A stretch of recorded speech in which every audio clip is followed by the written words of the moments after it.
From the Torch Studio in Houston, Texas, featuring leaders and personalities from Jewish communities around the globe, this is the Sunday special edition of the Jewish Inspiration Podcast with Rabbi Wogi.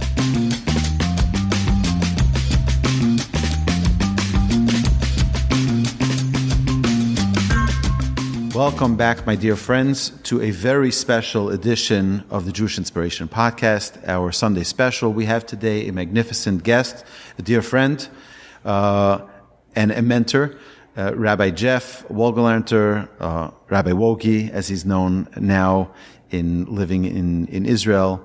And I hope that we will be able to learn about and from Rabbi Wohlgelernter and learn from his incredible life story as much as we can, hopefully. So, Rabbi Wohlgelernter, welcome to the Sunday special of the Jewish Inspiration Podcast. Thank you very much. It's amazing to be here. It's really an honor and a privilege. You're here now in Torchwood. It's not the Torch Center at the moment, as we're making a brief transition. So, can you tell us a little bit about, where you grew up, your life story, and where do you currently live? Sure. I grew up in Long Island.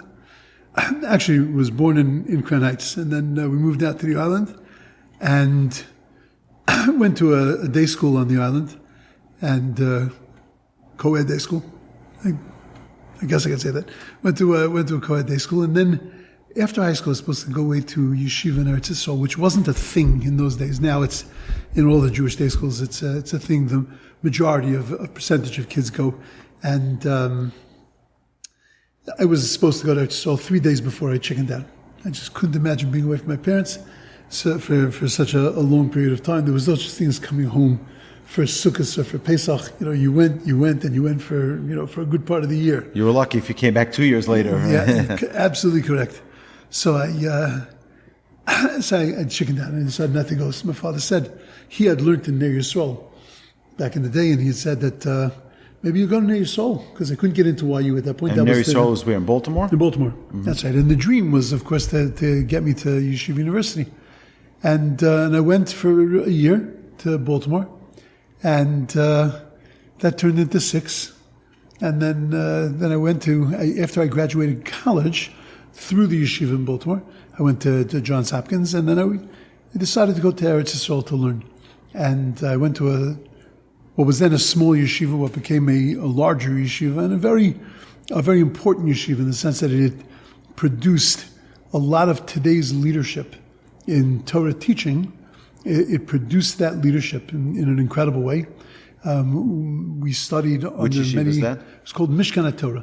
It was a break off of Itri Yerushalayim. Split tree. So they call it split tree. That's yes, right. We actually had Rabbi Mordechai Becher on the Sunday special, and So he's a Yidin, but I mean, that was our chabura. And we studied with Rav Moshe Shapiro, and it was the names that came out of that yeshiva are just incredible. He being one of the premier ones, but there are many, many others. In the chinuch in Israel, in education in Israel, in the educational system, in the American yeshivas in Eretz Yisrael, a lot of the current names. So I was there, I was learning, and I got married and was there for my life. You got married in Israel? I got married to an American girl from Vermont, Burlington, Vermont, and we came back to America to get married. We met in Eretz Yisrael. We came back to America to get married. And then we moved back to Eretz Yisrael, made Aliyah. We were lifers. It was part of the agreement was that we were going to stay in Israel for the rest of our lives. And I was into it. I had started already a master's in counseling, but I decided, living in Israel was much more important, and I let that go. And then we got sent for a summer to Australia. And that's what did me in. So we went for the summer. We stayed for a couple of years. And once I was out, so then there were people from Israel that had encouraged me, had sent me really to Australia, that decided that I needed to be in America. No discussion of how long. Rabbi Becher mentioned, and he blamed you for his career in Jewish outreach because you invited him and told him he has to come down to Australia. That's right. I'm happy to take the blame. So I ended up actually, when we left here, we went to Eretz Yisrael. We went to Israel, and I had a job lined up working in a yeshiva, like perfect. And then when I got there, the rabbi said to me, "This is not where you belong." And he pushed me to go to America. He was for a Shabbos in San Diego. Happened to have been in a house where somebody from the north part of the city happened to have been there for Shabbos. And he was saying how much he wants to start a shul. In those days they were studying with Rav Yitzchok Kirzner, Zecher Tzaddik Kosher Rocha. And he was... It's a beautiful sefer on tefillah. A very, very beautiful work on tefillah. And he used to come down once a month to San Diego. So they asked him not to come down 1 month. And he said, why? They said, because we're bringing in a guy from Israel, and that'll be his tryout. And he looked into me, wanted to make sure it was okay for him not to give his class, and the rest is history. He gave his blessing. He gave his blessing, and that group turned into. I mean, I could keep you for hours telling you the story of how that thing started. I'd love to hear it. We're in the world of. It was incredible. I'm now in my 20th year here in Houston. So I have an unbelievable appreciation for your work and your everything you built in San Diego. I would love to hear it. I don't know if the audience, I think they would. I think they'd be very intrigued. Do it quick. I'm sure it's like, to me, I think the most incredible accomplishment in life is change. And for someone to make a change, I just sat with someone for over 2.5 hours and talking about change of a little, like a minuscule change. I said, you're a giant. To make a change, who made a change in their life? Mamish, a change, a real, considerable change in their life. Hey, people change, they go from non-kosher lifestyle to kosher. It's an unbelievable thing. Going from non-Shabbos to Shabbos, going from non-Jewish to Jewish, going from, you name it, in every area. It's remarkable, so the change that you've influenced in people is just, to me, it's breathtaking. I think our listeners will appreciate hearing, the tales, the challenges, the sweat and the tears. So it started early because they had a list of people that they showed me when I was there, of people that would potentially, theoretically be interested in getting involved in a new synagogue. Mm-hmm. Nobody was Orthodox. Nobody was religious, and nobody was a part of an Orthodox synagogue. It was all conservative, reform, or secular that were coming to these classes. And so fine. So I had paperwork that I had to do because I was living in Australia and Israel, and I had to work all kinds of things. So it took a few months to get ourselves organized. You were hired right away? I was hired right away. So you came for the interview and stayed? Came for the interview. I had to go back to Israel, and I had to close up there. I had to do a few things, and then January, we moved. In January 3rd or 4th, we moved to San Diego. Wow. Now, we had nothing. There was no community yet. There was nothing. I hadn't even spoken to people and approached them. So we came. I was going to work part-time in the San Diego Hebrew Day School, and then part-time in the shul. No such thing as a part-time rabbi, but okay. But that was what the plan was. We get to San Diego. I land in San Diego. I was supposed to be picked up by this one person who wanted to start the shul, and I get into the airport. He's not there. And then one of the rabbis from the day school comes running, and he comes to me, Shalom Aleichem. He greets me, and he says, I understand you're the new rabbi in La Jolla. Says your balabas, your main man. Your main man is no longer your main man. I can't tell you what went on. It's not important. But he was discouraged in a very real way of not being involved. It was seen as a competition to certain things, so they asked him not to be involved, and he wasn't involved. This fellow turned to me and this rabbi gave me a manila envelope with the names of all the people that might potentially, long pages and pages and pages of names and telephone numbers of people that would theoretically be interested in starting this congregation. I felt like it was mission impossible. Mr. Phelps, if you take this mission. And that was what I had. That's how I started. So the day school told me, don't come in for 2 weeks. Go do what you got to do, set yourself up, and then you'll start in 2 weeks' time. So I went around and I called people cold from this list. Would you be interested? Let's get together I went around and I met people, and I put together 6 families that were interested in starting an Orthodox synagogue. And did it ever occur to you, like, how are you going to support your family? Well, this is an incredible thing. Wolfson was doing was started 6 or 7 shuls around the country that were kiruv oriented. It was really like one of his first projects like this on that scale. That's right. And we were one of them. So he was giving us, he was paying for half the salary. All right. So for those of you who don't know, Zev Wolfson, who was a magnificent philanthropist, I had the privilege of meeting him multiple times, and he was very, very passionate about Jewish outreach and put his money where his mouth was, and challenged many, many outreach rabbis and professionals around the world. I know I was one of those many years later in 2004. Where he invested a tremendous amount in building Houston. I know because I know what he gave to Houston, not only to Torch, but to the day schools here and to the shuls here, is unbelievable. So you're one of those incredible We're one of those awardees. There were 6 or 7 of us. Only 2 lasted. Wow. Irvine, the synagogue, the Orthodox synagogue in Irvine, California, and us. And it was just an incredible thing. I will tell you what the amounts were. In those days, a full salary, this goes back close to 40 years, $30,000. Wow. That's what we're talking about. And it was a lot of money.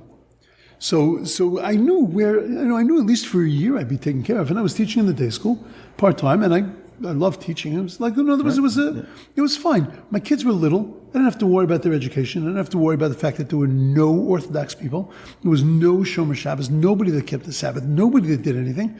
I didn't have to worry about that. You're on an island. My kids are little. My oldest kid was 3 at the time. Yaakov was 3. So I didn't have to worry. So we put together this group. I remember that in those days I had to go to meet people in all different kinds of places. One of the premier guys who ended up really, really building the place was a fellow who's a jazz musician. So on one night I had to go to a jazz club, and after his performance, so then he and I sat and schmoozed, and we put together this group of 6. And people were saying to me, like, when are you going to start this shul? And I said, February 20th, and this was like middle of January. I feel like there's so much groundwork that has to be done. There's so much, so many things that have to be. I said, whatever, we're starting.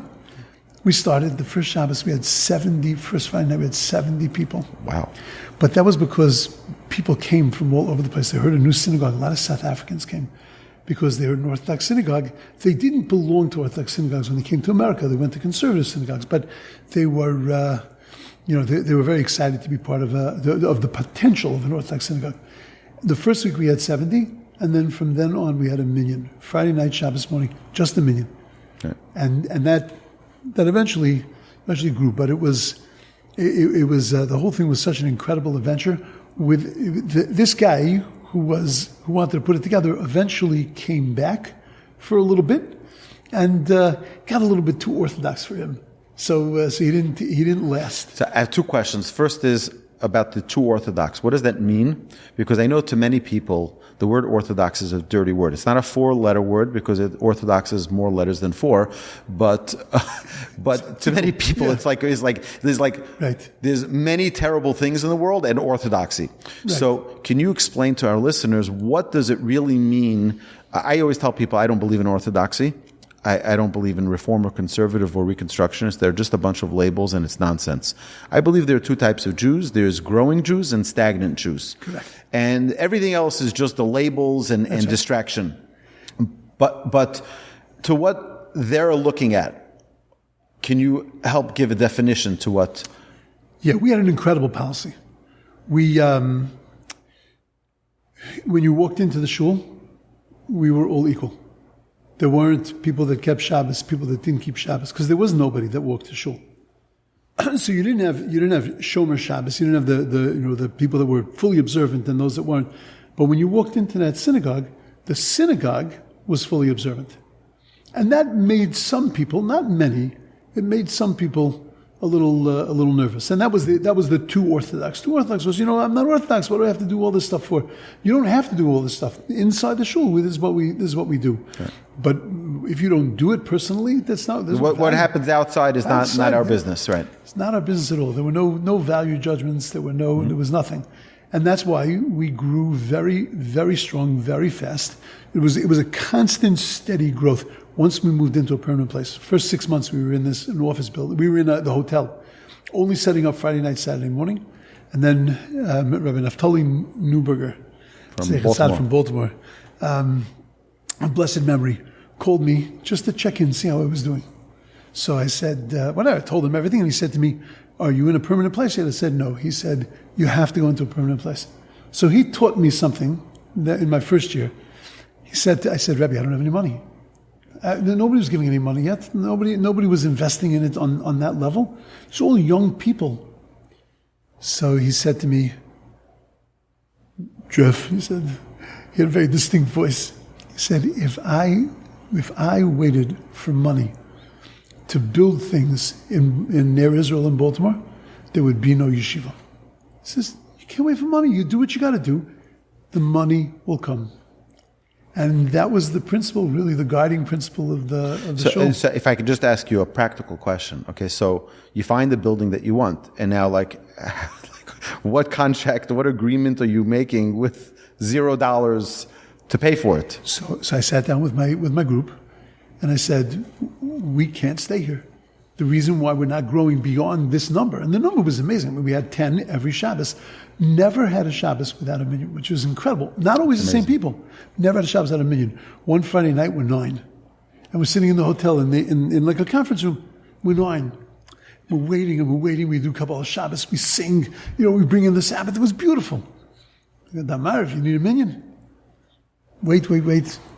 Can't wait anymore. Just about to start Ma'ariv, all of a sudden there's a knock on the glass doors of this room from the outside. And we look, and some guy says, in Hebrew, Shamati sheyesh minyan kan. I heard there's a million here. Is it true? So I said, yeah, come on in. Number 10. Wow. So that was our Eliyahu Hanavi, right? Yeah. We never missed a million. It was an incredible, amazing. Really an amazing thing. And so you sat with the group. So I sat with the group, and I said to the group, look, we've got to get out of here. And all of a sudden now, people are looking at themselves and saying, okay, maybe I can give this, maybe I can give this. And people pledged the first year's worth of rent. We're going to rent the place. People pledged the first year's worth of rent, and that's what we did. And that's the way. And then eventually you bought the building. And eventually we bought a property. UCSD was dumping a property. And we got it at an incredible price. And I had brilliant businessmen who bought a property way too big for us. And they sold off half of it and used that half to fund the other half. It was really an amazing thing. And today you go to La Jolla, the building is stunning. There's a mikvah. It's just a stunning place. Wow. Unbelievable. Yeah. And we had, in those days on Shabbos morning, we would get 20, 30 people, and it was big. It was huge, but it constantly grew because everybody was comfortable. No religious people. And eventually, people started to become more connected to their observance, and there were people that were living far away, and they would start keeping Shabbos. And before they were ready to really buy another place or to buy a Shabbos place, or to move their house, family, to move, so they would keep Shabbos, like everything was Shabbos, but they would drive to shul. And there was one very beautiful family that. They would drive to shul, and they were like developing. So they were very much into Shabbos, and they would come home from shul, and the kids would tell me that the parents would take the keys as soon as they walked into the door. They would throw them, right? Because they're muktzah, right? You can't do with them on Shabbos, so they had to put them down. But they weren't yet up to kosher, so they would sit down to cholent, milk and meat, totally not kosher. But they were growing, and eventually they became a fully observant family with fully observant children. Really an amazing thing. And this is what we were seeing, person after person after person, because it wasn't too orthodox. Because there was no push to anybody, no expectation, but there was an underlying expectation of, just taste this, expose yourself to this because it's amazing. So I'm going to jump because this is typically I have a process of it. So one of the themes that I talk about a lot, profusely, in our podcast, in our classes, is that we must take small steps. And I'm asking on behalf of our listeners, what is your guidance to those who are terrified of taking the next step? They're terrified. I'm not Orthodox. I'm not Shomer Shabbos. I want to keep Shabbos, but it's a million miles away. Keeping kosher is not realistic. I eat, cheeseburgers and whatever it is. You're telling me I live out in Humboldt, in Kingwood, in all these outlying, Conroe. There's no kosher food there. So they're going to ask, what's my small step, and how do I protect myself? Because if you jump, you'll fall. So what's your guidance for that? My guidance for that is just learn Torah. Because the more you learn, the more you become aware of the whole system, the more you become aware of God and the role that God plays in your life. So then you don't have to make a decision anymore about whether you're going to keep Shabbos or whether you're not going to keep Shabbos. You're going to come to a point, you're going to come to a place that you're going to say, it's obvious that this is where I have to go. And it's not a question of whether you're ready or not ready. You're ready because you're starting to understand it. When you're still discussing in yourself, should I take this on? Should I take that on? That's not always, but often an indication that you're not really ready for that because you're still deliberating. But when it becomes something that is so obvious to you, this is something that I need to be doing, it's because you're understanding it. You've connected to it. So just expose yourself. Keep learning. Keep studying. Keep going to classes. Keep listening to podcasts. Keep doing all of this stuff. And then it'll all fall into place. So what's if someone is going to respond and say, thank you, Rabbi Wogi, but, we've been learning for 20 years, and we haven't seen that change. We haven't seen that clarity yet. We haven't had that epiphany of this is the step to take. So what's your guidance there? Maybe you're not studying the right things. Okay, it's possible. Maybe you're not studying the right things. You have to grow in your learning also. And then maybe it's time to take more steps in your learning, to learn things that are deeper and more compelling, because maybe you're beyond the baby steps and beyond the just the simple remedial kind of learning, that maybe it's time to start diving in. There are things also that you can do that don't turn your life upside down, and that's, if you want to ask for practical things to do is things that are not going to necessarily turn your lifestyle around. Because again, if you're not feeling it, then it's not going to be beneficial. Mm-hmm. But praying every day doesn't mean an hour and a half every day. Praying every day means bring prayer into your life every day. Bring that godliness into your life every day. Daily study of Torah, not just weekly classes, weekly online things. Daily study of Torah with a live person, a personal guide, somebody that can spend time with you and talk to you. And help you start to open up some of those ideas in your head and also in your heart. Beautiful. All right, we're on a mission. There were times in our shul where there were more people learning than would come to Shabbos morning. There were more people involved in classes. And right. At the end of the day, if we knowledge is power.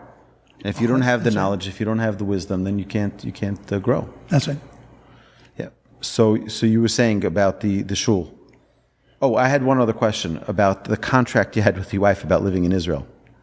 So she was okay going to Australia, moving to La Jolla. Was there ever a conversation of hey, what happened to our promise of being in the Holy Land? That's another podcast of holy Jewish women who looked at things and said, yeah, I want to be in Israel, and I would love to be raising my kids in Israel, but clearly that's not where God is sending us. And clearly God wants us here in America doing what we can do, which is why as soon as that started to shift a little bit, in the sense that we've been doing it for 33 years, we had built up something magnificent, and there was room to continue building, but it didn't have to happen with us anymore. There were other people that could do it now. And at that moment, we looked at it, we came on a sabbatical, and we said, okay, we hit the place. we returned back to Israel. Amazing. It's funny because I had by my son's bris, it was a miracle baby. It was a lot of medical challenges, and Baruch Hashem, 3.5 months later, we had his bris, and it was an amazing, amazing event, amazing celebration.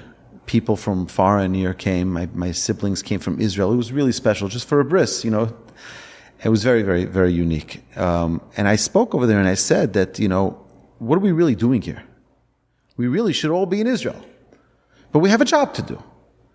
And I remember one of my students was so appalled. How can you say such a thing? What do you mean? We're here to stay. This is our homeland. It was an interesting conversation we had to have.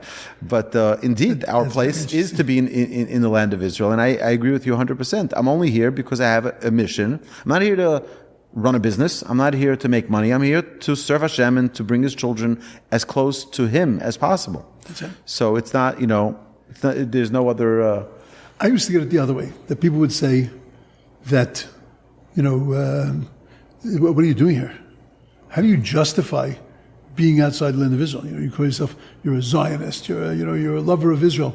And you're a phony, you're living in America. I used to say, I'm only living in America because I have to live in America, because that's where you are. Yeah. And if you go to Israel, I'll be able to get there also. Right. So on that, I'll share with you a crazy story. So Rabbi Yashiv, Zecher Tzadik Levracha, the great leader of the Jewish people for his tenure that he was leading the Jewish people, I was enamored and obsessed almost with his greatness. And when we landed in Israel, I think it was 2007, for my brother's wedding, I took my children. I said, we have to go see the tzaddik. We have to go see Rabbi Yashiv. So we went from the airport, we got to Yerushalayim, to Jerusalem, and we went into the old Mea Shearim, and we're going between the buildings, the little alleyways. We ask around, where's Rabbi Yashiv's house? So they said he's not at home, he's giving a class now. At the time, I think he was 94 years old. And I finally get to the little shul that he would give the Daf Yomi, the daily folio of Talmud study, and he was giving the class at 94 years old, and he was giving it as vibrant as an 18-year-old playing tennis. It's like with all of the exuberance, with all of the energy. It was like lahavdil elef alfei havdalos. I mean, not to compare between holy and unholy. Some would consider tennis very holy, but for him to study, it was amazing to see the fire, the passion. So and I was holding my children up to the window just to see what greatness is. After he finished teaching the class, they davened the evening service, they davened Ma'ariv, and then he went into this little golf cart, and they carted him off to his house. And again, it's little alleyways, all of the Mea Shearim is the 100 alleyways or the 100 gateways. And then he goes to his house. We, of course, followed with him, my wife and my children. We followed along. And he goes into his house, and that's it. Doors closed, everybody leaves. The whole entourage, everybody's gone. So I wait a few minutes, and my wife is like, what are you doing? I said, I'm going to knock on the door. I want to get a blessing for our children.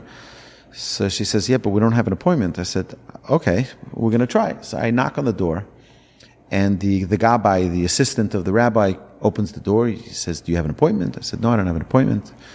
She says, I'm sorry, you can only come in to see the rabbi with an appointment. Okay. So I knew I was only going to be there for a few days. So I came for a wedding, and we were heading back to Houston. So my wife's like, okay, let's go. We tried. We gave it our effort, and now let's move on. I said, no, 1 second. I knock on the door again. He opens the door, a little frustrated, like, I just told you. So I said to him, I just want to ask you a question. Whose job is it to go and teach Torah to the world? Is it Rabbi Yashiv's job, or is it my job? He says, the leader of the Jewish people should be out and teaching the world. I said, yeah, but I'm the one in Houston, Texas, teaching Jews Torah. I said, I'm doing his job. I said, I'm demanding for my children a blessing. That's it I want. He says, okay, come inside. So he brings us inside. And of course, we see him sitting already. It was, 3 minutes after he got in. He's already sitting and learning, Rabbi Yashiv. He was sitting over. So they said, don't interrupt him. He's going to get up in a few minutes. And when he gets up, we'll ask him to give a blessing. And indeed, he got up a few minutes later and he said, this is a rabbi in Houston and he's teaching Torah to Jewish people and he wants a blessing for himself and for his children, and he gave a blessing. It was so beautiful, it was so special.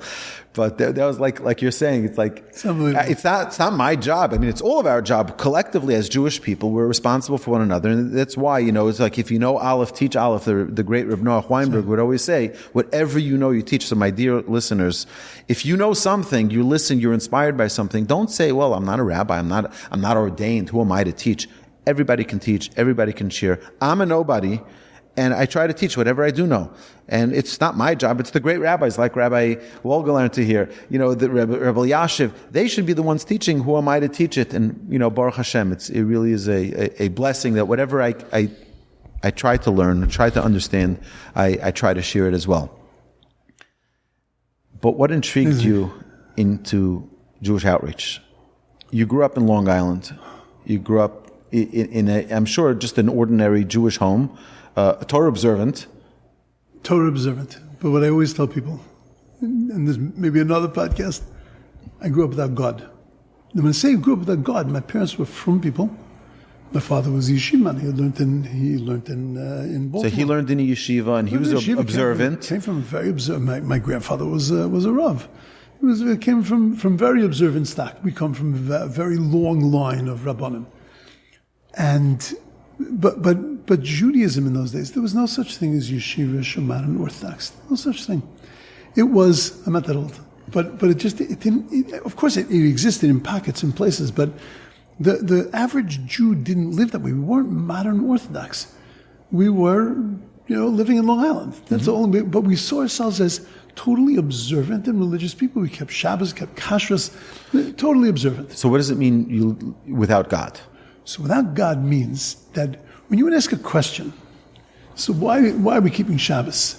It wasn't because the Rebbeinu Shalom created the world in 6 days and he wants us to emulate him and to be like him. And it wasn't about God. It says in the Torah that I worked on 6 days, I rested on the seventh, therefore you keep my Sabbath. That's it, finished. It says it's like Fiddler on the Roof type Judaism. 100%. Right? It was beautiful. Tradition. Judaism. Exactly. Yeah, I'll tell you a great little story. My uncle grew up and he wasn't religious. One of the reasons why, he wasn't my father's brother, he was on the other side, but one of the reasons that he did not take to religion was because every time he asked the question, he was told it's geschrieben. Geschrieben means it's written. It's written, that's the way it is. So he marries my mother's sister, they were religious, but she married somebody who wasn't religious, she became not religious. My mother married somebody religious, she became, okay, so, and they lived a beautiful Jewish life. He was a president of an Orthodox synagogue in a small town in Connecticut. And the rabbi wanted to build an Erev. My uncle got very involved. They built an Erev together. It wasn't Shomer Shabbos. Very involved. One day, in this newspaper of the town, they printed a picture of the rabbi putting up the Erev. And under it says that the Jews of Norwalk, Connecticut, now have a Erev which allows them to smoke and to drive on the Sabbath. So my uncle comes in with the newspaper and he goes to my father and he says, you know why I smoke and drive on Shabbos? It's geschrieben, because it's written down. That's right. So, but that's the Judaism that I grew up with. But ours was totally, completely observant, because it says in Shulchan Aruch, because it says in the Code of Jewish Law, this is what we have to do, this is the way we observe. Why can't I touch this on Shabbos? Because it's muktzah, you can't touch it on Shabbos. Frankly, don't ask questions. This is what it is. There was no sense of relationship with God. Why do you daven? Because you daven. What's the matter with you? Well, you davens. And it was pashut, and it was beautiful, but it wasn't compelling. It didn't do anything. I'll tell you, crazy. When did I figure out that I didn't know God? I must have been 21 or 22. I was 22, I think. I was just married. And I was running a summer program for NCSY. And I was in charge of many buses, one of these, in Israel. And we had to come up with a curriculum for the kids to learn so that they had classes every day. So we sat down with a bunch of the advisors and young kids, young adults, and they said, we decided maybe we'll learn about God. So I said, we'll teach the kids about God. So I said, okay, great. So, they told me, you're the learned one, you're the yeshiva man, you have to come up with the curriculum. Okay. So I sat down that night, took out a piece of paper, wrote Roman numeral number 1, God. Letter A, and it was dead in the water. What am I going to say about God? God is great. What am I going to say? So I go back to the advisors and I say to them, I don't think we should teach about God. I think it's going to be too difficult for the kids. Let's pick a different topic. So we decided to do Shabbos. And I did the same thing. Roman numeral 1, Shabbos. Letter A, dead in the water. Come back to them and I say, I think Shabbos is much too complicated. It's too big, vast. It's too hard for the kids. Let's come up with something else. Everything we came up with, I ended up in the same place. I said, I have no idea what I'm doing. Toisus, I could tell you. Commentaries, I could tell you. I was successful in my yeshiva learning, but it wasn't connected to anything. Oh, and it was at that point that I realized that God is behind all of this. That's why I say learning Torah. Maybe I should be more specific. It's not just learning another parsha. And it's not just learning another law of the Sabbath or even another page of the Talmud. It's learning God's Torah and connecting with God. And when you connect with God, then you realize that's the center of my life. My Shabbos needs to be connected with God. Am I ready to keep Shabbos or not? I don't know, but I'm ready to connect to God. So I'm ready to take that step because it's about God. Mm-hmm. And that's, I feel like there's been a shift in our world, in the world of Kiruv, in the world of Jewish education and outreach, that it's much more now about flavor God. and feeling a connection and about the inside, the inner Torah of what it really is connected to. Amazing. I personally have gone through my own journey. I also grew up in a religious home, and my parents are great people. They still live in the home I grew up in Muncie, and it was great. But I didn't know why I was doing things. And I remember the point where I was in yeshiva, and I was putting on tefillin every day. I was keeping Shabbos every week, but I had no idea why. And I started investigating. Not investigating, saying, okay, if it makes sense to me, I'll continue doing it. If not, I'll stop. I wanted to, and suddenly I felt that I had a responsibility. I never wanted to be a rabbi, ever. I felt I had a responsibility that I needed to share this with the world. Because if everybody understood what I just understood, there's no way that they wouldn't observe this. Okay. So I feel I have a theory, like a life's theory, that the reason why there are non-observant Jews is because there are uneducated Jews. Because the minute you find out about something in Torah, the inside of Torah, it is so gorgeous and so compelling that you're naturally drawn to it. And I've tested this many times. I gave classes to many non-religious people. There was a period before we left La Jolla where I was giving classes to Mexican Jews, and who were very traditional, very turned on, but not doing anything. There was no observance. The South Africans were also very traditional, but they were into observance. Mm-hmm. Their Friday nights had kiddush and had all kinds of things. The Friday nights, the Mexicans were much less ritual than that. But when I would explain things, you see these ladies sitting at the table, totally non-observant. I remember once I gave a shir about lighting candles on Friday night. And whenever we were discussing some of the details, they couldn't get enough because it made sense. First of all, they had no idea that it's not necessarily from the Bible, it's not necessarily from the Torah that we light candles on Friday night. They thought that was like, the center of biblical. It was the center of Shabbos. And when they found out where it sat, and then a little bit of an understanding of why we do it, they were so drawn to it and drawn to doing it in the right way. Oh, so we have to do it before the Sabbath starts. We can't do it at the beginning of dinner, which is 2.5 hours after Shabbos starts. And it was just when they found out about things, all of a sudden, they were connected to it.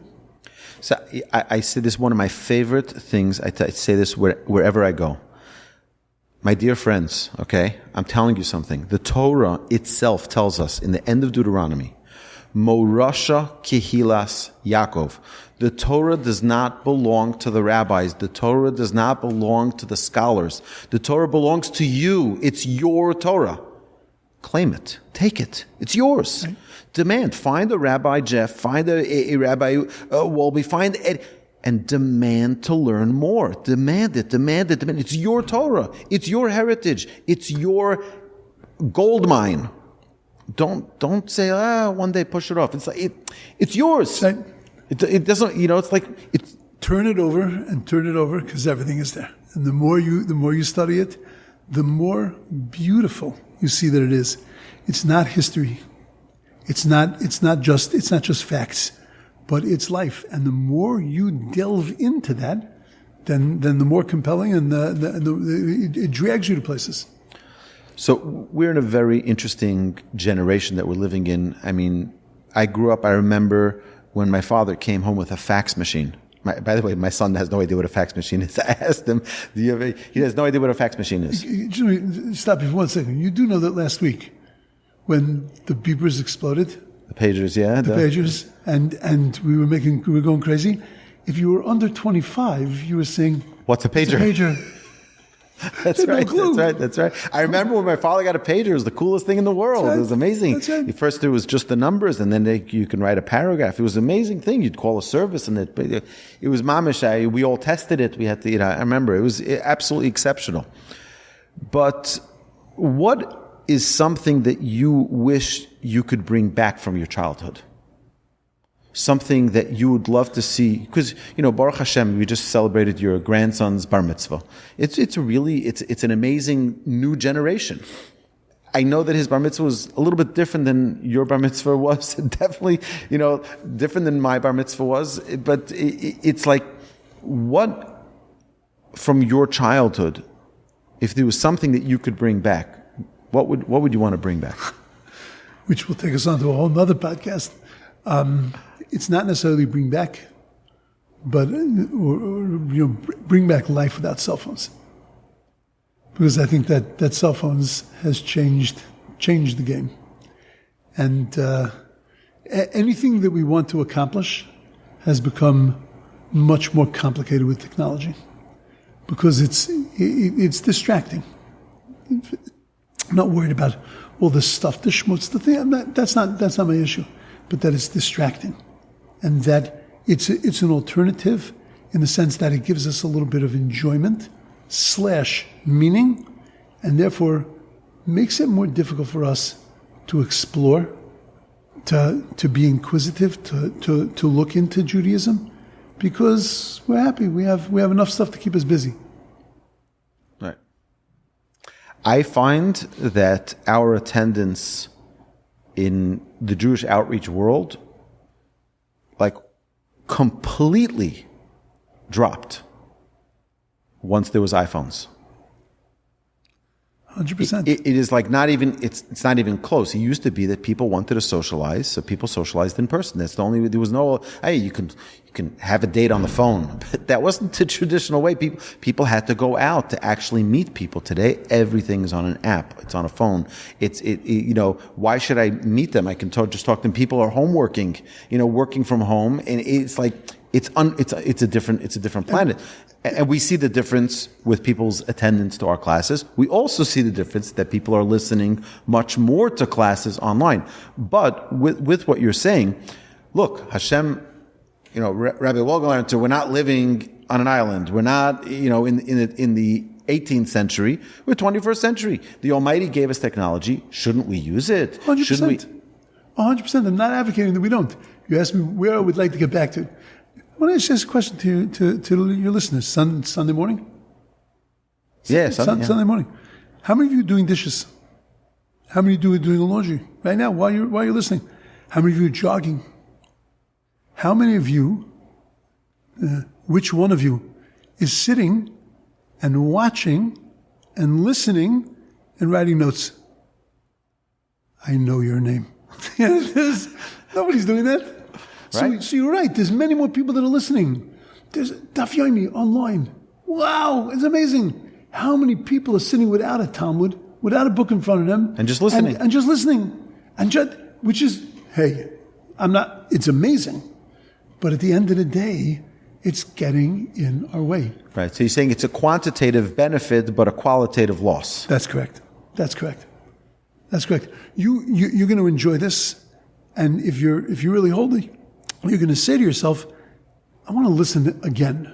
So I want to make sure that I get all these points, and I want to make sure that, it speaks to me. Okay, it's nothing deep here. You don't really have to listen to this a second time, but you do because you only had a part of your brain that was involved because you were involved in something else. So yeah, I would love to see us back. Listen, I work in a yeshiva in Eretz Yisrael now. A yeshiva for boys that high school didn't work for them.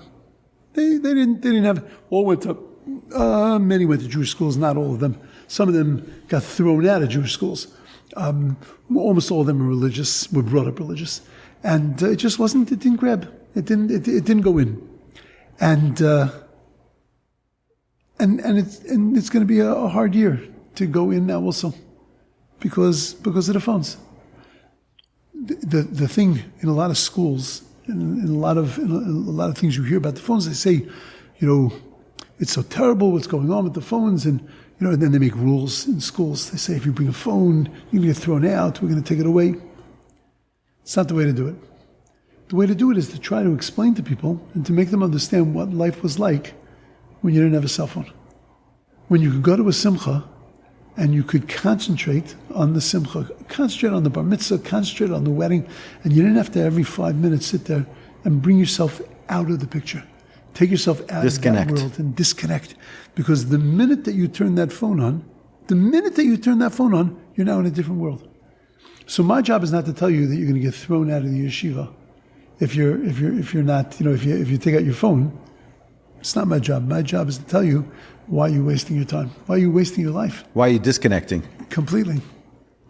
So that's what I dream about what it would be like to be able to teach students and actually, during the 40 days between the beginning of Elul and Yom Kippur, I try to move over my life to a non-smartphone, a flip phone, to change that specifically for this reason, so I can focus. It's a time to take an accounting. I haven't yet been fully successful. I still have my smartphone. I use it at night. I need to respond to emails and so on and so forth. Right.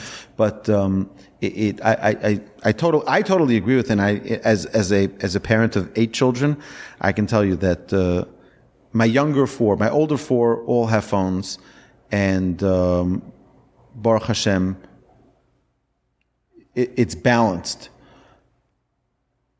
But my younger 4, I'll do everything I possibly can to ensure they don't have one till they're 25 years old. Yep. I have here in this room, I have a doctor who's a world-class psychiatrist, Dr. Rosenstock. And I asked him, I said, just tell me, what do you think about this whole smartphone? See, he said to me like this. He said, the issue is the development of the brain. He says, every day that you keep your children away from a smartphone, you're saving their brain. He says, if they get it at 18, the benefits are, if 19, 20, as late as you can possibly delay it, the better. Yeah. So I appreciate that. So I want to go on to the next topic of, I'm a grandchild of 3 Holocaust survivors.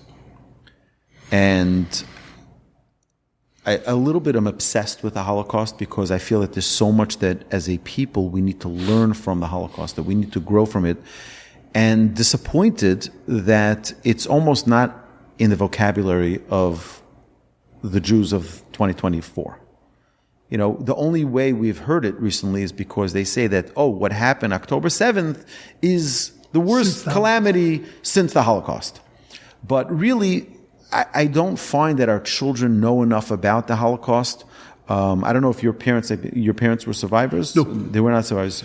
Both of my parents were born to Europeans, to Polish stock, but had come over to the United States already before the war. Yeah. So what would you say is the most important lesson for our listeners, for ourselves, our children, to learn from the Holocaust? And obviously, I think it 100% relates to October 7th as well. I go everywhere. I have my pin to. It's not for other people. It's not jewelry either. It's for me every time I see it to remember that I have brothers and sisters who are in our hostages, who are in exile, who are in tremendous suffering, and or who are dead and need to be brought to Jewish burial. And this is a tragedy we can't forget. So I think you have to ask that next question of why can't we forget it? Why is it so important for us to remember that? Mm-hmm. And I'll give you my answer, and I'm not sure that that everybody would agree with my answer, but I'll tell you that for me, the reason why we can't forget it is because we have to remember where we are. It's not just that we have to remember that there are chatufim, there are hostages, and that a terrible thing happened to us on October 7th. We have to remember that we're living in exile, that we're living in Golus, and that we're living in an imperfect world, and that we are part of that imperfection. And therefore our obligation is to do what we can do in order to be able to bring this world to a place of perfection. And that the minute that I think that I am in an okay place, that's the minute that we have to worry. We recently learned in the Daf Yomi many stories of a rabbi by the name of Rabbi Becher. And the stories are fantastic stories, like crazy stories. He tells over one story that he was once on a boat, they got thrown into the sea, and they were swimming around the sea, and then they saw what appeared to be an island. They went to the island, they lit a fire, they found some berries and some things to eat. As soon as they started to warm up and to dry out and to become comfortable, the island pitched and threw them back into the sea, and they realized that they were on the back of a fish. You read that story and say, what was that rabbi smoking? Like, what's going on? How did you not know? What was that? So what the metaphor, there are many explanations for it, but one of the explanations is that the sea is Golus, is exile, and that we're barely treading water in the sea. And then we find these places that we think are our safety, but they're not Jerusalem, they're not Israel, they're not the Beis HaMikdash, and they're not God. And we think that we've reached home, we start to get comfortable, and the minute we get comfortable, they spit us out. We get tossed back into the sea. It's amazing. You know, the Reform platform in 1807 had that, they declared that Germany is our Israel and Berlin is our Jerusalem. That's good. No more. We have a new home. I recently heard that the Polish Yidden, the Jews in Poland, call it Poilin. As in Poilin, here is where I'm going to stay. This is my home. And again, we were thrown out of Poland, and we were thrown out of Czechoslovakia, and Hungary, and all of you name it. The Jewish people will never. And that's the fear that I have with the United States, is that we are, on the precipice of another election that is already the most tumultuous election ever in history, I think, and probably will continue to be so. And I think the biggest fear is that as Jews, we feel like this is our home, like this is our place, and we're meant to stay here. And we hope that the boat doesn't get rocked and we don't get uncomfortable again. And, it's like, it really is, it's an amazing. When Senator Lieberman was on the precipice of becoming, vice president, and this was in the beginning of November, and the Intifada was raging. Kever Rachel was shut down. Rachel's tomb was shut down. Usually on her yard site, there are thousands upon thousands, tens of thousands of people that come throughout the 24 hours on her yard site. The amount of praying that goes on is so gorgeous and so heartfelt and so beautiful. And there literally was nobody by the grave. We in America were talking about that maybe there's going to be a minion on the hill. That look at what Jews, look at what's happened to us. There's a possibility there's going to be a Jewish vice president, an observant, a caring Jewish vice president. We were so incredibly excited. Rachel represents for us Vishavu Banim Ligvulam. Mama Rachel, we call her. Mother Rachel. She represents when God gave her through the Navi a promise that stop crying, wipe away your tears, you have nothing to worry about. Because she sits and cries in the crossroads of exile, that she cries over her children that are exiled all around the four corners of the world. And God promises her, stop crying, because Vishavu Banim Ligvulam, they're coming home again, you don't have to worry. And on that day, on that election day where it was almost going to happen, We in America were looking at Shabbos saying, isn't this the greatest thing that ever happened? And in Israel, nobody was there to cry with Mama Rachel. I tell it over now, I get emotional. It was such a devastating moment for me.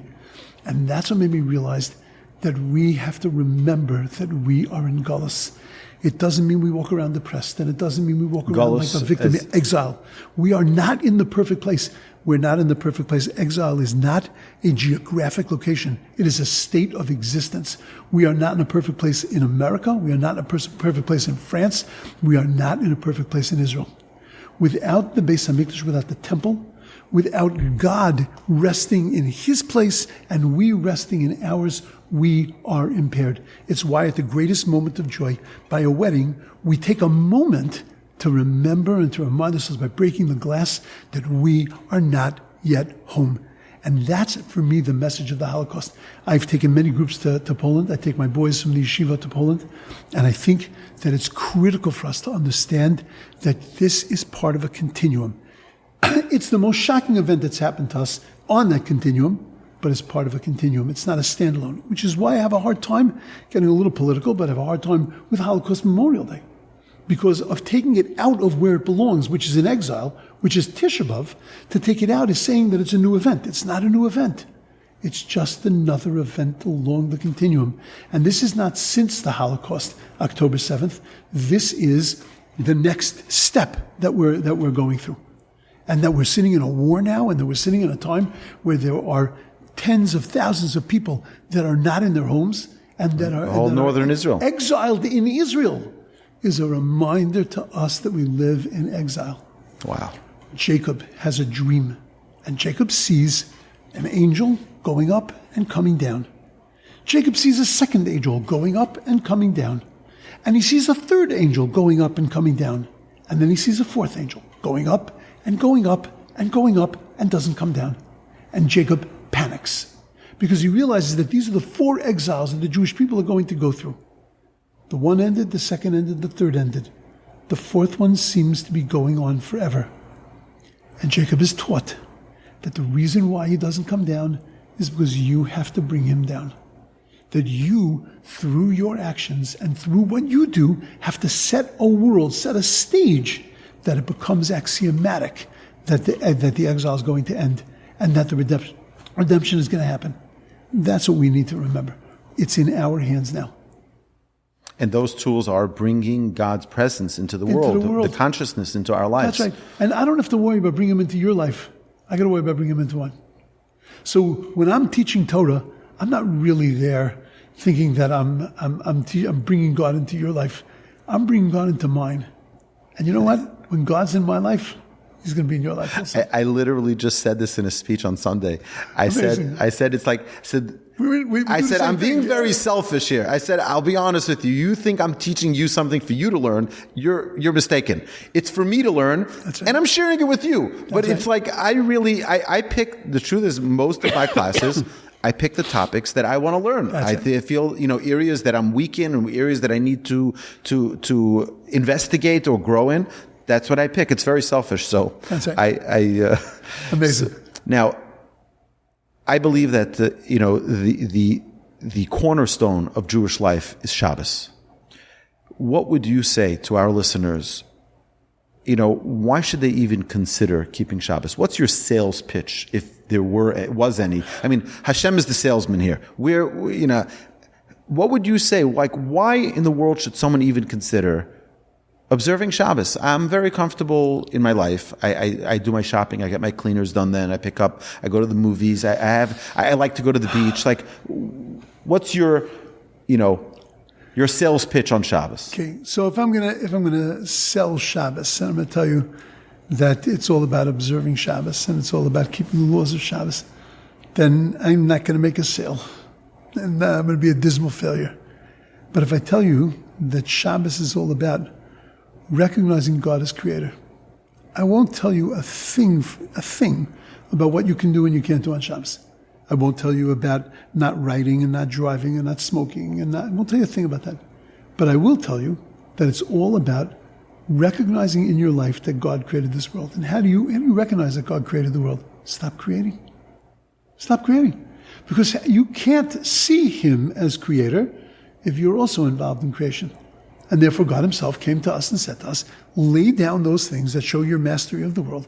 And this way, just recognize that, and all of a sudden you'll see him everywhere. You'll see him as the creator of the world. And you'll understand. I won't need to give you a class about why you can't rip toilet paper on Shabbos. You'll get it. Because all of that, I need to explain to you maybe why that's an act of mastery. But once you understand that principle, that anything that's an act of mastery in the world, you have to lay down on Shabbos, everything will fall into place. So if I'm going to sell you Shabbos, I'm not going to sell you observance. I'm not even going to tell you that the best thing on Shabbos is a cholent. Oh my God, there's nothing like it. A good cholent, a good spending time with your family, Great. It's all great. But what's the reason for that? Is because when you spend time with your family, you recognize that who created this family? Who created this world that we live in? God created this world. That's why I'm keeping Shabbos. It's to recognize God as creator. It's amazing. So what's your favorite part of Shabbos? Cholent? My favorite part of Shabbos is recognizing God as creator. And seeing him in my congregants, seeing him in my children, seeing him in my family, seeing him in my guests. I tell my guests, I tell my students, I said, I want you to come for the best food and seeing what a Jewish home is like. Yeah, that's great. I want you to stand outside my house on Shabbos afternoon and just look at the community. Look at the boys and girls running up and down the street. Look at the parents walking with the strollers. Look at the friendship, the camaraderie, the love. Today we're living in a world where people live next door to, they don't even know who. They're out in the outskirts of Houston, in the suburbs, and it's beautiful, it's quaint, it's relaxing. But it's not community. Right. Here, it's like we're not there yet. It's not a fully Jewish community yet. It's pretty close, yeah. And, it's really remarkable to see the transformation of how you have a busy street, cars coming, going, carpools, this, that. Shabbos, it's a whole different tone. Just look at the children. That's right. And when you're going to see that, you're going to see in that God's incredible world. I'll tell you a beautiful thing from Shamshin. I think I saw it from Shamshin Pinkas. But we come home on a Friday night. The Gemara says that when you come home, you're escorted by a good angel and a bad angel. Right. You come to the window of the house. You look inside. And if the house is set for Shabbos, then the bad angel says, this is the way it should be. The good angel says, this is the way it should be every week. And the bad angel is forced to say, Amen, Ken Yirah, may it be God's will. But if the house is not set for Shabbos, and there isn't that atmosphere of Shabbos, so then the bad angel says, may it be this way every week, and the good angel is forced to say, Amen, Ken Yirah. And then we sing Shalom Aleichem. There's something odd here. The whole story takes place outside the house. The angels are standing outside the house. Everything is taking place outside the house. And then you say Shalom Aleichem, give me a blessing, and then say Shalom Shalom. Go. Goodbye. You can go home now. Eliyahu Novi gets at least a l'chaim, right? He gets invited into the house, he gets to have a drink. The angels on Shabbos, they can't even come into the house. So we know that on Yom Kippur, the high priest was able to go into the Holy of Holies. The Torah tells us when he went into the Holy of Holies, the inner chamber, the inner sanctum of the sanctuary, where God's presence emanated to the world from there. And he was only allowed to go there on Yom Kippur. Only a few times on Yom Kippur. He goes in, Torah tells us there was no man with him. Our rabbis understand, what does it mean there was no man? There weren't even angels in there. Because that was the Kodesh Kadosh, the Holy of Holies, the most intimate place. It was God and the high priest. When we come home on a Friday night, when we walk into our houses and our table is set, we have walked into the Holy of Holies. Wow. There's no room for angels. There's no room for anybody but us. It's us and God. That's my selling of Shabbos. And that's my Shabbos. When I walk into my house on Friday night, I feel the presence of God. When I walk into shul, we turn around and we say, God, come on in. It's filled with a sense of godliness on Shabbos. Beautiful. Wow. All right, so I have a whole list of questions. We jumped around. This is 4 podcasts. Yeah. So there are a lot of really, really great things happening that we've been seeing in the Jewish people, particularly in the past 8, 9 months, almost 12 months since October 7th. But we see the beauty of the Jewish people. We see what makes the Jewish people unique.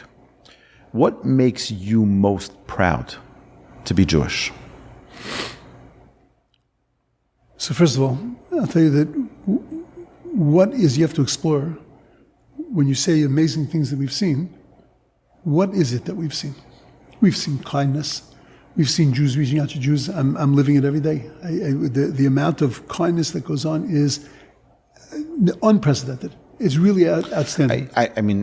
I know myself. I'm a little nobody here in Houston. I've raised tens of thousands of dollars, sent it to a commander that I know personally in the IDF. They bought specific gear that the soldiers needed. That's mean nothing. I met a friend of mine just 2 days ago, and he told me that he raised, I didn't even know about it, he had his own campaign. They were buying helmets and other gear for soldiers. And obviously you have all of the other institutions, people in the United States who are giving money and giving money and giving money to help our brothers and sisters. It's the most beautiful thing. And in Israel, people on the ground who are, giving meals and visiting sick people. And it's amazing to see the brotherhood, the love of our people. Right. Sort of to be expected, because we're created from one soul. We're all connected to each other. We are inextricably bound to each other. But to me, what's most incredible is our resiliency. This doesn't break us. That we continue to live, we continue to grow, despite all the pain that people have been through. To watch the people in pain being resilient and continuing on with their lives. The Polans, Goldberg Poland, or Hirsch's parents. Herschel was the representative of the Jewish people. Everybody got behind him, and when he died, a part of everybody died for a moment. And then people started, the parents included, people started to rebuild their lives because we have a purpose. Those that have no purpose flounder. But those that have a sense of purpose and mission, it is astounding to watch the weddings and the brisin and the bar mitzvahs, and there isn't the bris and there isn't the bar mitzvah, and there isn't a wedding that doesn't include prayers, and doesn't include mishaberachs, and doesn't include tfilos, and doesn't include all kinds of memorials and remembrances of our soldiers and of our hostages. And it's the backdrop for everything we do, but no one is going to break us. They're not going to stop our weddings, and they're not going to stop our living, and they're not going to stop our quest to connect and to find God. Amazing. Now, there are also some not such great things going on. Yeah. Where we have Jews who don't want to stand up for Israel. I will tell you personally, those of you who are listening, we publish an annual calendar. I've been getting tons and tons of requests. Already we're in the middle of September, and where are the calendars already? We need the calendars. We need it. My dear friends, they're coming. They're coming. They're being printed. They're being bound. We're going to get it to you as quickly as we can. But this year we have a surprise in our calendar. And the surprise is that we didn't put, every year we put sort of as a promotion of what we do as an organization. One year we featured our podcast. One year we featured all of our in-person programs. One year we featured the Torch families. We try to do different themes. This year we dedicated the entire calendar to the IDF and to our hostages. The first page is Bring Them Home Now. That's it. It's a black page in yellow letters with the ribbon, and that's it. October 7th is a black day on the calendar. Now, obviously, again, we're not taking it away from Tisha B'Av, but everything is to us, it's but there are many, many, many people who are going to be irritated. On the front of the calendar, and I had a big discussion with my designer about this. They're like, nah, we shouldn't do it. I wrote, take a stand. Stand with Israel. Yeah, I'm worried. So unfortunately, there are many people who don't want to take a stand, who don't want to stand with Israel. And I know that I'm going to get backlash from some. Hopefully more people will be for it than against it. But to me, this is very disturbing. It's the reality. We live with it in Israel. We live with it here, of people that are afraid to identify themselves, and identifying themselves with what's going on in Israel is right now a very strong source of identity, and there are people that are petrified of that. Look, we see in Israel, we see people that are afraid of anything that's really Jewish.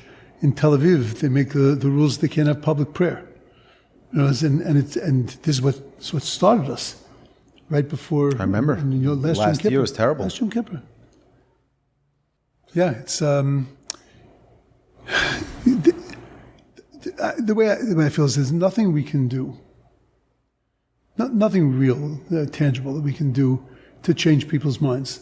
But what we can do is strengthen the people that identify, and continue to feed them with abilities to be able to, and moments to be able to identify, and dedicating a calendar to the IDF, which is also an incredible thing, because there are different parts of our world that stand for different things, and that in other times would have identified with certain things and not identified with certain things. Those walls are breaking down in a very incredible way. Part of the chesed that's going on in Israel, part of this kindness and this outreach, is really the breaking down of walls, and that it doesn't make a difference who you are and what you believe in anymore.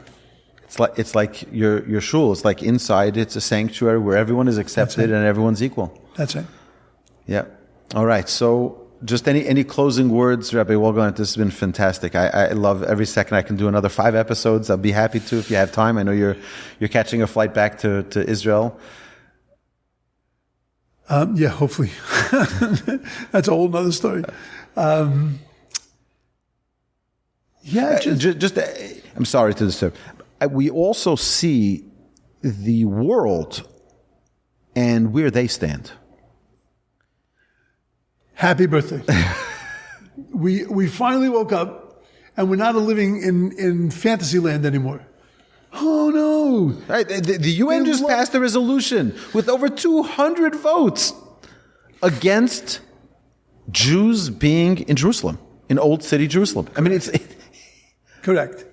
What world are we living in? Wake up and smell the coffee. We were given a whiff in the Holocaust.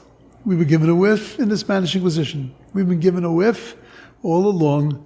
The world has a certain opinion of the Jewish people. Stop fooling yourself. Now, live with them. Do what you got to do. But don't fool yourself.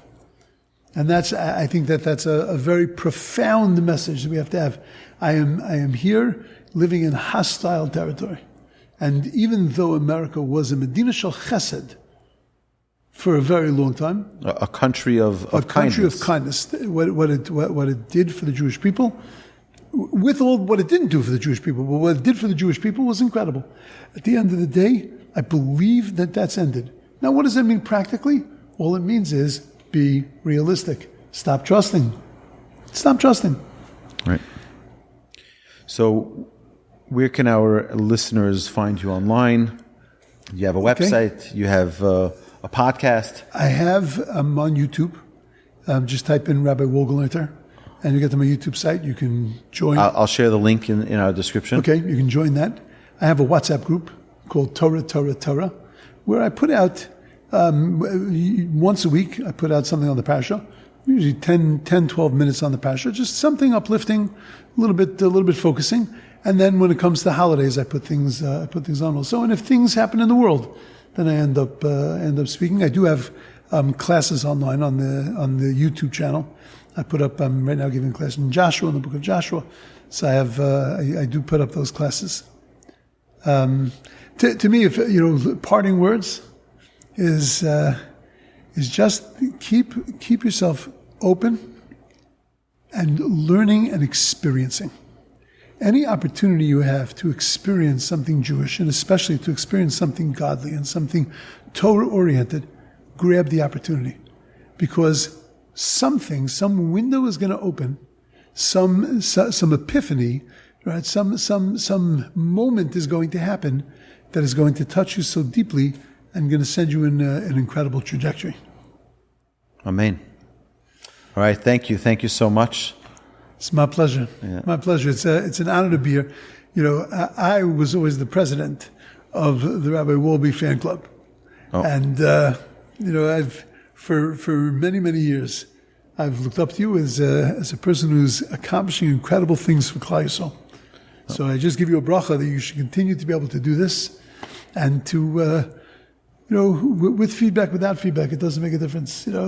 Just keep doing what you're doing, because this was our sort of our motto for 33 years, which was basically just set the table.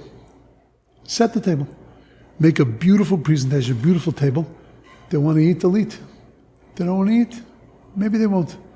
But all you have to do, you set a beautiful table, somebody will come along and eat. Amen. Amen. All right. We should have it be signed and sealed to a beautiful new year filled with good health. Be'ez Hashem, you should have tremendous nachas from your children, Amen. From your grandchildren, great-grandchildren soon. Amen. Amen. And we should continue to celebrate more and more simchas together. Until that moment, that we won't have to do podcasts, because they will be coming back live. Amen. They won't be online, but they're not going to be here. We're all going to be in the Holy Land, all in the city of the rebuilt Jerusalem, and there we'll be able to feel God, see God, experience God. Podcasters will be out of business, but they will be the happiest people in the world, because together we'll be able to bask in the light and to be able to see the rebuilding of Jerusalem quickly and speedily in our days. Amen. Amen. Amen. Thank you. You've been listening to Rabbi Aryeh Wolbe on a podcast produced by Torch, the Torah Outreach Resource Center of Houston. We need you. We need partners. Please help sponsor an episode so we can continue to produce more quality Jewish content for our listeners around the globe. Please visit torchweb.org to donate and partner with us on this incredible endeavor.